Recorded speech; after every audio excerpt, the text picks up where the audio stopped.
Vivienne Westwood, influential punk fashion maverick, dies at 81. Vivienne Westwood, an influential fashion maverick who played a key role in the punk movement, died Thursday at 81. Westwood's eponymous fashion house announced her death on social media platforms, saying she died peacefully. A cause was not disclosed. Vivienne continued to do the things she loved, up until the last moment, designing, working on her art, writing her book, and changing the world for the better, the statement said. Westwood's fashion career began in the 1970s when her radical approach to urban street style took the world by storm. But she went on to enjoy a long career highlighted by a string of triumphant runway shows and museum exhibitions. The name Westwood became synonymous with style and attitude even as she shifted focus from year to year, her range vast and her work never predictable.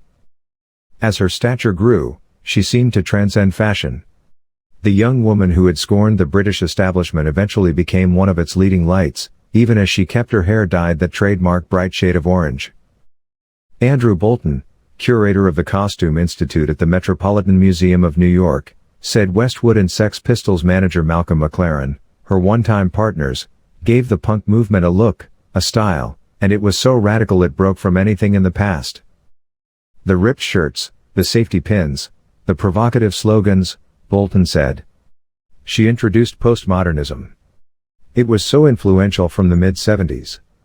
The punk movement has never dissipated, it's become part of our fashion vocabulary.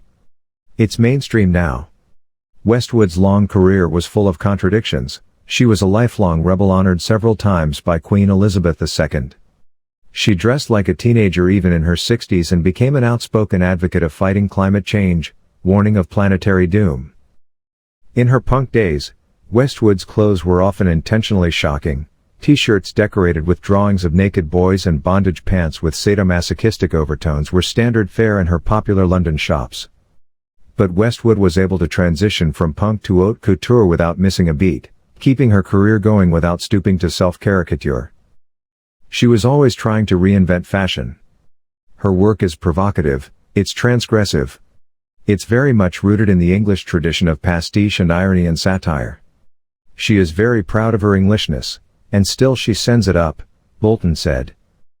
One of those contentious designs featured a swastika, an inverted image of Jesus Christ on the cross and the word destroy.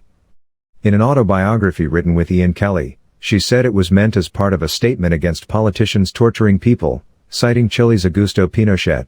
When asked if she regretted the swastika in a 2009 interview with Time magazine, Westwood said no. I don't, because we were just saying to the older generation, we don't accept your values or your taboos, and you're all fascists, she responded. Her runway shows were always the most chic events, drawing stars from the glittery world of film, music, and television who wanted to bask in Westwood's reflected glory. But still she spoke out against consumerism. I just tell people, stop buying clothes, she said. Why not protect this gift of life while we have it? I don't take the attitude that destruction is inevitable. Some of us would like to stop that and help people survive. Westwood's activism extended to supporting WikiLeaks founder Julian Assange, posing in a giant birdcage in 2020 to try to halt his extradition to the US. She even designed the dress Stella Morris wore when she married Assange this past March at a London prison. She eventually branched out into a range of business activities, including an alliance with Italian designer Giorgio Armani, and developed her ready-to-wear Red Label line, her more exclusive Gold Label line, a menswear collection and fragrances called Boudoir and Libertine. Westwood shops opened in New York, Hong Kong, Milan and several other major cities. She was named Designer of the Year by the British Fashion Council in 1990 and 1991. Her uneasy relationship with the British establishment is perhaps best exemplified by her 1992 trip to Buckingham Palace to receive an Order of the British Empire medal. She wore no underwear, and posed for photographers in a way that made that abundantly clear. Apparently the Queen was not offended. Westwood was invited back to receive the even more auspicious designation of Dame Commander of the British Empire, the female equivalent of a knighthood, in 2006. The first, fashion photographer Ben Westwood, was her son with Derek Westwood.